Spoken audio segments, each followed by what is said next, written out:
이게 무슨 소리인 거죠? 믿을 수 없는 일이 벌어졌습니다. 일본이 감추려고 했던 내용들이 미국에서 온 한 소녀에 의해서 전 세계에 알려졌는데요. 일본은 지금 이 소녀의 한마디 때문에 긴급 기자회견을 열었다고 합니다.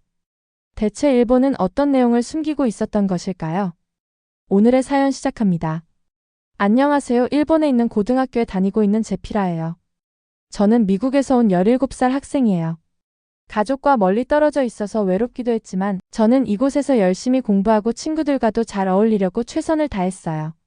저의 모든 것을 바꿔놓은 그날을 아직도 생생하게 기억해요. 저는 학교 수업을 마치고 작고 아늑한 제 방에서 시간을 보내고 있었어요. 그러다 우연히 한국에 관한 다큐멘터리가 TV에 나오는 걸 보게 되었어요. 친구들이 한국은 흥미로운 역사를 가지고 있다고 말한 적은 있었지만 저는 그에 대해 많이 알지 못했어요. 호기심이 생긴 저는 영상을 시청해보기로 마음먹었어요. 영상이 시작되자 고대 지도, 옛 문서, 그리고 아름다운 풍경의 다채로운 이미지들이 화면을 가득 채웠어요. 그리고 내레이터는 차분하고 분명한 목소리로 독도라는 섬에 대해 설명해 주었어요. 옛 지도들에 따르면 독도는 오랜 세월 동안 한국의 영토로 인정받아왔다고 했어요. 처음에는 저는 정말 깜짝 놀랐어요. 제가 배우는 일본 교과서에서는 항상 독도의 진짜 이름은 다케시마이고 일본의 영토이며 현재는 한국이 불법 점거 중이라고 말하고 있었거든요. 수업에서 배운 것과 이렇게나 다른 저희의 지도들은 무엇일까? 무엇이 진실일까? 라는 생각을 감출 수 없었어요. 저는 혼란스러우면서도 동시에 흥분되었어요. 혼란스러웠던 이유는 갑자기 서로 다른 두 가지 역사 이야기를 마주하게 되었기 때문이고, 흥분되었던 이유는 숨겨진 진실을 발견할 가능성에 가슴이 두근거렸기 때문이에요. 여기서 더 배울 것이 있을지도 모른다라고 생각하며 깊은 숨을 들이마시고 진실을 밝혀내리라는 다짐을 했어요. 다음날 긴장감과 결의가 뒤섞인 마음으로 교실에 들어갔어요. 제 머릿속에서는 어제 본 독도 다큐멘터리 내용이 생생했어요. 선생님께서 독도의 역사에 관한 수업을 시작하시자 저는 더 이상 제 생각을 감출 수 없었어요.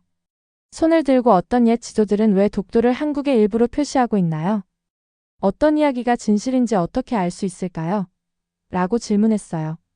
제 질문은 고요한 교실 안에 메아리처럼 울려 퍼졌고 주위를 둘러보니 반 친구들이 놀란 표정을 짓고 있었어요. 어떤 친구들은 호기심 어린 눈빛을 보였고 다른 친구들은 평소 수업 내용과 전혀 다른 질문에 당황한 듯 찡그렸어요. 답변을 기다리며 목이 메이는 느낌이 들었어요.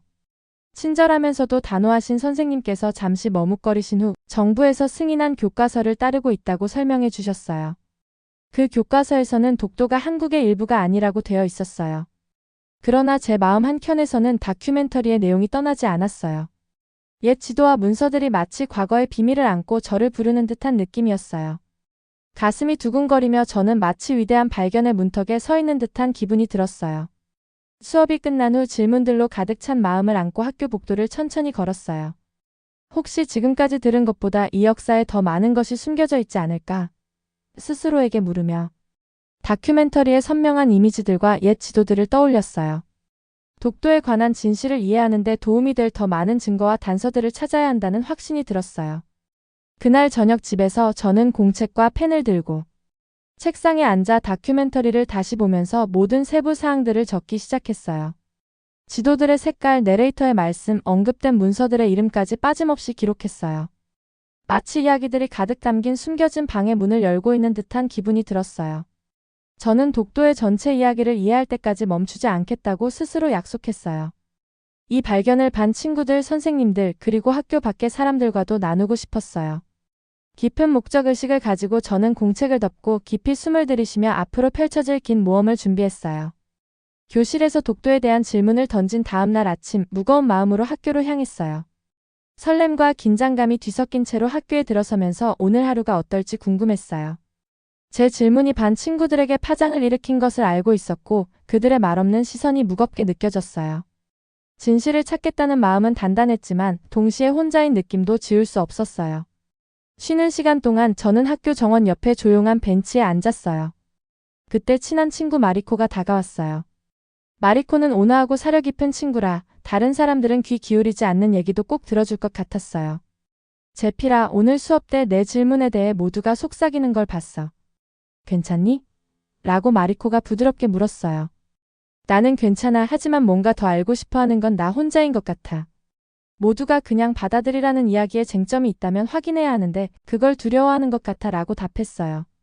마리코는 걱정 어린 눈빛으로 고개를 끄덕이며 아마도 익숙한 이야기에 도전하는 게 두려워서 그럴지도 몰라 라고 말해 주었어요. 덕분에 저는 외로움을 덜 느낄 수 있었어요. 점심시간 이후 저는 학교에서 가장 좋아하는 장소인 도서관으로 갔어요. 도서관은 조용했고 줄지어 놓인 책들과 높은 창문을 통해 부드럽게 들어오는 빛이 참 좋았어요. 저는 테이블에 앉아 공책을 펴고 수업 시간에 화제가 되었던 질문 "왜 옛 지도들은 독도를 한국의 일부로 보여주나요? 를 적기 시작했어요. 진실을 찾으려면 도서관에서부터 연구를 시작해야겠다고 마음먹었거든요. 독도의 역사와 지도에 관한 책과 언론 기사를 찾아보고 세계의 고지도들도 찾아보았어요. 하지만 학교의 모든 사람들이 저를 지지해 주진 않았어요. 왜 이런 일에 시간을 낭비하냐고 하는 친구도 있었고, 교과서의 가르침을 그대로 받아들여야지 왜 교과서를 믿지 않냐며 핀잔하는 선생님도 계셨어요. 그러나 저는 바꾸려는 것이 아니라 온전한 진실 그 자체를 알고 싶을 뿐이었어요. 저는 분노와 슬픔이 뒤섞인 기분을 느꼈어요. 제 질문은 마치 잔잔한 연못에 던진 작은 돌멩이처럼 수면을 어지럽히는 파문을 일으킨 것만 같았어요. 저는 진실에 대한 열망과 기존의 틀에 순응해야 한다는 압력 사이에서 갈팡질팡하는 기분을 떨칠 수가 없었어요. 수업 시간에는 선생님의 목소리가 멀게 느껴졌고 저는 수업에 집중하려 애쓰면서도 머릿속에는 다케시마가 아닌 한국의 독도로 표기된 옛 지도들의 숨겨진 진실들이 계속 떠올랐어요. 학교가 끝난 후 집으로 돌아가는 내내 머릿속은 생각과 질문들로 가득 찼어요. 집에 도착하자마자 책상 앞에 앉아 친구들의 의심 뒤에 숨은 이유들에 대해 곰곰이 생각해 보았어요. 그들은 진실을 중요하게 여기지 않는 게 아니라 오랜 믿음에 도전하는 것을 두려워한다는 것을 깨달았어요. 반복해서 같은 이야기를 들으며 자란 사람들에게는 그 이야기에 의문을 제기하는 것이 마치 지금까지 믿어온 약속을 깨는 것처럼 느껴졌을 거예요. 그러나 저는 역사는 믿음으로 만들어가는 것이 아니라 진실을 통해 봐야 한다고 생각했어요. 그래서 독도의 역사에 관한 진실을 한층 더 깊이 파고들어야겠다고 다짐했어요. 그래서 옛 지도들을 더 많이 접해보고 많은 정보를 얻기 위해 도움을 주실 분을 찾아야겠다고 마음먹었어요. 다음 아침 저는 일찍 일어나 공공도서관으로 향했어요. 그 건물은 크고 자체로도 역사가 느껴질 정도로 웅장했어요. 저는 조용한 복도를 천천히 걸으며 설렘과 약간의 긴장감을 동시에 느꼈어요. 현지 학생들 사이에서 옛 지도와 문서를 연구하는 전문가에 대한 소문을 들은 적이 있었어요. 바로 나카무라 선생님이셨어요. 저는 그분을 한 번도 뵌 적은 없지만 해박한 역사 지식을 가지고 계시다고 소문이 자자했어요. 마침내 도서관에서 고대 지도와 역사 문서가 보관된 구역에 도착했을 때 제 심장은 쿵쾅거렸어요. 1시간 가까이 독도가 그려진 지도들을 살펴본 후 저는 용기를 내어 도서관 사석계 나카무라 선생님과 대화할 수 있는지 여쭤보기로 했어요. 사서님은 나카무라 선생님께서 종종 이 도서관을 방문하여 자료를 연구하신다고 말씀해 주셨어요. 잠시 후 단정한 재킷을 입은 한 남성이 지도에 집중하며 살펴보시는 모습이 보였어요. 은발의 다정한 눈빛이 지혜롭고 친근한 인상을 주었어요. 저는 바로 그분이 나카무라 선생님이심을 직감했어요. 용기를 내어 천천히 다가가 "실례합니다. 나카무라 선생님이신가요? 라고 말하며 약간 떨리는 목소리로 인사드렸어요. 저는 독도에 대해 공부하고 있는데 일본의 주장과 달리 왜 어떤 지도들은 독도를 한국의 일부로 표기하는지 이해하고 싶어요. 이 부분을 좀 더 잘 이해할 수 있도록 도와주실 수 있으실까요? 라고 여쭤봤어요. 나카무라 선생님께서는 부드럽게 미소 지으며 도와주시겠다고 따뜻하게 답해 주셨어요. 나도 이와 관련된 지도와 문서를 연구하는데 오랜 시간을 보냈어요. 앉아서 이야기 나눠봅시다라고 말씀하셨어요.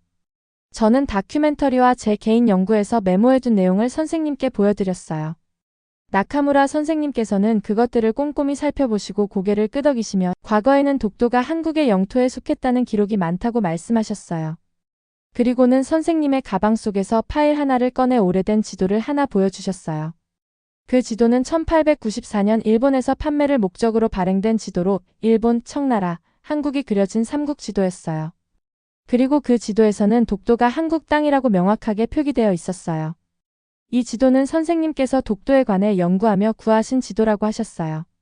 저는 귀한 자료를 보여주신 선생님께 너무 감사했어요. 그때 선생님께서 말씀하시기를 이 지도들은 마치 과거로부터 온 편지와 같아요. 사람들이 무엇을 믿었고 세상을 어떻게 보았는지를 알려주죠. 여러 지도들에서 독도가 한국의 일부로 나타나는 이유는 당시 사람들이 주변을 그렇게 이해했기 때문이에요 라고 하셨어요. 그리고는 스스로 계속해서 질문하며 답을 찾아보라고 격려해 주셨어요. 선생님의 격려는 어둡던 복도를 밝히는 따스한 빛처럼 제 마음을 위로해 주었어요. 그 후 나카무라 선생님께서는 제가 온라인으로 접근할 수 있는 디지털 아카이브 몇 가지를 공유해 주셨어요. 미국 의회 도서관을 포함한 여러 도서관이 옛 지도와 문서의 디지털 컬렉션을 보유하고 있다는 사실을 설명해 주셨어요. 다양한 문화가 그들만의 방식으로 역사를 기록한 모습을 살펴볼 수 있으니 참고하라고 하셨어요. 저는 디지털 컬렉션을 추가로 탐색하며 이곳의 지도들과 비교해 보겠다고 다짐했어요. 헤어지기 전에 나카무라 선생님께서는 작은 종이 한 장을 접어서 저에게 건네주셨어요. 그 지도는 선생님께서 연구 중에 사용하셨던 지도였고 독도에 관한 메모와 관찰 내용이 표시되어 있었어요. 이것을 잘 보관하세요 라고 다정하게 말씀하시며 지도를 계속 배우고자 하는 당신의 열정을 불러일으키길 바랄게요 라고 하셨어요. 저는 진심으로 감사의 인사를 드리고 그 지도를 꽉 쥔 채 도서관을 나섰어요. 그날 저녁 선물 받은 지도를 펼쳐놓고 책상에 다시 앉은 저는 새로운 목표의식을 느꼈어요. 지도는 오래되고 섬세했지만 강력한 메시지를 담고 있었어요. 오래된 지도의 옅은 색조가 독도를 분명히 한국의 일부로 보여주고 있었어요. 저는 지도에 표시된 독도의 경계를 손가락으로 따라가며 독도의 진실을 꼭 밝혀내겠다고 다짐했어요. 그래서 저는 나카무라 선생님께서 알려주신 대로 인터넷을 이용해 미국 의회 도서관에서 디지털화된 여러 고지도와 문헌들을 살펴보았어요. 저는 깜짝 놀랄 수밖에 없었어요. 일본에서 교육받았던 내용과는 전혀 다른 수많은 자료들을 접했거든요. 512년 이사부가 울릉도 주변의 작은 섬으로 이루어진 소국인 우상국을 점령하여 신라로 편입했다는 기록부터 시작하여 1900년 10월 25일 고종이 칙령을 발표하여 전 세계의 독도가 한국 땅임을 공식화한 기록까지 모든 자료는 독도가 한국 땅임을 증명하고 있었어요. 조선시대의 고지도와 기록들이 일관되게 독도를 자연스러운 한국의 영토로 언급한 것이죠. 더욱 놀라운 점은 1693년 조선의 어부 안영복이 일본으로부터 독도가 조선 땅임을 확인하는 공식 외교문서를 받아냈다는 기록과 이에 따라 1696년 2월 28일 일본 막부 통치자가 독도는 조선 서민이 심한해연 어부들은 들어가지 말라고 금지령을 내린 자료도 있었어요. 게다가 1877년 메이지 유신 당시 최고의 권력기관인 태정관이 독도는 일본과 관계가 없다라는 지령을 내린 사실도 알게 되었죠. 즉 일본 중앙정부에서 독도는 일본 땅이 아닌 한국 땅이라고 인정한 것과 다름이 없었어요. 현재 일본의 주장과는 너무나 상반된 내용이었어요. 독도가 한국의 영토를 증명할 자료는 문헌뿐 아니라 지도에서도 명확하게 드러났어요. 1531년 신증동국여지 승남, 1861년 김정호가 만든 대동여지도에도 독도는 한국 땅으로 기록되어 있었어요. 심지어 1895년 일본군이 그린 군사용 정밀지도인 일청한 군용정도에는 독도가 한국의 국경선 안에 그려져 있었죠. 이는 일본군이 독도를 한국 땅으로 인식하고 있었던 것을 증명할 아주 결정적인 자료였어요. 그리고 18세기 일본 고지도 하야시의 삼국 통남 도설 다자이, 순회 개정 등 일본에서 제작된 옛 문헌들에서는 독도를 일본 영토로 명시하지 않았다는 사실도 발견했어요. 동시대의 선교자들과 중국인이 그린 황여전람도의 조선전도에도 울릉도와 독도가 조선의 땅으로 그려져 있었어요. 한국과 일본에서 그려진 지도만이 아닌 서양의 지도들에서도 독도가 한국에 속한다고 말하고 있었어요. 1905년 일본 정부가 공식 고시를 통해 독도를 자국 영토로 편입하기 이전까지는 독도가 한국 땅이라는 무수한 증거들이 넘쳐나고 있었어요. 저는 온몸에 전율이 느껴졌어요. 꽁꽁 숨겨져 있던 독도의 진실을 마주한 느낌이었거든요. 저는 일본 정부와 학교에서 주입한 정설이 단편적인 시각에 불과하다는 것을 깨달았어요. 저는 제가 배운 것을 다른 사람들에게 꼭 알려야겠다는 강한 책임감을 느꼈어요. 비록 제가 일본인도 한국인도 아닌 외국인이지만 그럼에도 불구하고 진실은 밝혀져야 한다고 생각했어요. 과거의 명백한 증거들이 남아있음에도 정부 차원에서 잘못된 역사관을 심어주고 영유권 분쟁을 이어나가는 것은 잘못된 일이라는 판단이 들었거든요. 저는 곧바로 공정하고 균형 잡힌 보도로 유명한 지역 신문에 보낼 이메일을 쓰기 시작했어요. 도서관, 디지털 자료 보관소 그리고 박물관을 방문해서 수집한 모든 증거들을 첨부 자료로 보냈어요. 많은 옛 지도와 역사 문서들이 독도를 한국의 일부로 보여준다는 점을 신중하게 설명했어요. 복잡한 단어는 피하고 명료하고 단순하면서도 정확한 언어로 작성했어요. 신문사 측에는 제가 그동안 모은 자료를 직접 확인하고 만나고 싶으면 언제든지 연락해 달라고 이메일을 마무리했어요. 이후 며칠 동안 답장을 기다리는 시간이 길게 느껴졌어요. 마침내 어느 화창한 오후 저는 답장을 받았어요. 신문사의 유명한 기자인 타나카 기자님께서 보내신 것이었어요. 기자님은 제 철저한 연구에 대해 칭찬해 주시며 인터뷰를 제안하셨어요. 제 심장은 뛰기 시작했고 저는 기쁜 마음과 긴장이 섞인 채 인터뷰 제안을 수락했어요. 제 발견을 많은 사람들과 나눌 수 있다는 생각에 저도 모르게 들떠 있었어요. 인터뷰 당일 저는 신문사로 향했어요. 사무실은 대화 소리와 키보드 소리가 어우러진 분주한 분위기로 가득했어요. 타나카 기자님께서는 따뜻하게 맞아주시며 조용한 회의실로 저를 안내해 주셨어요. 타나카 기자님 맞은편에 앉아 저는 설명을 시작했어요. 다큐멘터리를 보고 처음 의심이 생겼을 때 질문을 던졌던 순간들, 옛 지도와 문서를 찾기 위해 밤낮 없이 노력했던 시간들을 이야기했어요. 그리고 박물관에서 직접 옛 항해도구와 문서를 보며 느꼈던 감동도 함께 전했어요. 이야기하는 동안 타나카 기자님께서 고개를 끄덕이시며 이해해 주시는 모습이 보였어요. 선생님의 세심한 눈빛과 사려 깊은 질문 덕분에 제 연구가 정말 의미 있다는 느낌을 받았어요. 타나카 기자님께서는 어떤 계기로 이 정보를 다른 사람들에게 왜 공유하려고 결심하셨나요? 라고 하자. 저는 잠시 멈칫하다가 역사는 하나의 이야기와 같아서 그 이야기의 한 챕터인 증거 하나하나를 읽어야 전체 진실을 이해할 수 있다고 믿어요. 만약 그 이야기의 일부를 무시한다면 과거에서 배우고 더 나은 미래를 만들어갈 기회를 놓치게 되는 거예요 라고 답변했어요. 기자님께서의 미소를 보니 제 솔직한 답변을 고맙게 받아들이신 것 같았어요. 인터뷰는 거의 1시간 동안 이어졌어요. 현대 교과서와 옛 지도 사이의 차이, 제가 본 문서들의 중요성, 그리고 독도가 한국 영토임을 부정할 수 없는 수많은 증거들을 전달했어요. 기자님께서는 제 열정과 꼼꼼한 연구가 정말 감동적이라고 칭찬해 주시며 많은 시민들이 새로운 시각으로 역사를 보게 될 것이라고 덧붙이셨어요. 신문사 사무실을 나서면서 저는 안도감과 설렘이 뒤섞인 감정을 느꼈어요. 진실을 공유하는 일이 단순히 어떤 주장을 입증하는 것을 넘어 사람들의 마음을 열어주고 질문을 던지게 만드는 것임을 깨달았어요. 며칠 후 제 연구 기사를 접한 몇몇 반 친구들이 제게 질문을 하기 시작했어요. 그들은 옛 지도와 그 뒤의 숨은 이야기들에 대해 궁금해했어요. 한때 제 질문을 무시했던 몇몇 선생님들도 제가 발견한 문서들에 관심을 보이기 시작했어요. 그들의 관심을 보며 어쩌면 더 많은 사람들이 새로운 시각으로 역사를 바라볼 준비가 되어 있다는 생각이 들었어요. 또한 신문 기사를 읽은 다른 학교 학생들로부터 메시지를 받기도 했어요. 그들은 제 이야기가 독도 영유권 분쟁에 대한 의문을 제기할 용기를 주었다고 전해주셨어요. 심지어는 자신들만의 발견을 공유하며 옛 기록 보관소와 도서관을 탐구하기 시작했다고도 했어요. 제 마음은 자부심과 감사로 가득 찼어요. 제 여정은 아직 끝나지 않았고 여전히 답해야 할 많은 질문과 발견해야 할 증거들이 남아있다는 것을 알았어요. 하지만 제 이야기를 공유하는 것이 올바른 방향으로 나아가는 강력한 첫걸음임을 깨달았어요. 그러나 이와 반대로 저를 왜곡된 정보를 판별하지 못한 어리석은 외국인 학생이라며 강력하게 비난하는 목소리도 존재했어요. 그들은 잘못된 정보가 담긴 교과서로 교육을 받은 수많은 일본인들이었어요. 그들은 지금까지 자신들이 배워오고 믿어온 것들이 외국인 학생인 저에게 공격당하자 강한 비난을 이어갔어요. 저는 일본 사회에 만연해 있는 한국에 대한 편견과 독도에 대한 잘못된 인식이 얼마나 깊은지 알게 되었어요. 그들에게 독도는 단순히 과거의 진실 확인을 위함이 아닌 국가적, 경제적, 군사적으로 가치 있는 땅일 뿐이었어요. 독도를 본국의 영토로 편입하여 영해와 영공을 확장하고 잠재적 해양 자원을 확보하기 위함이었던 것이죠. 그러나 저는 진실은 밝혀져야 한다고 생각해요. 국가의 이익을 위해 진실을 덮을 수는 없으니까요. 저는 쉽지 않겠지만 이 싸움을 멈추지 않기로 다짐했어요.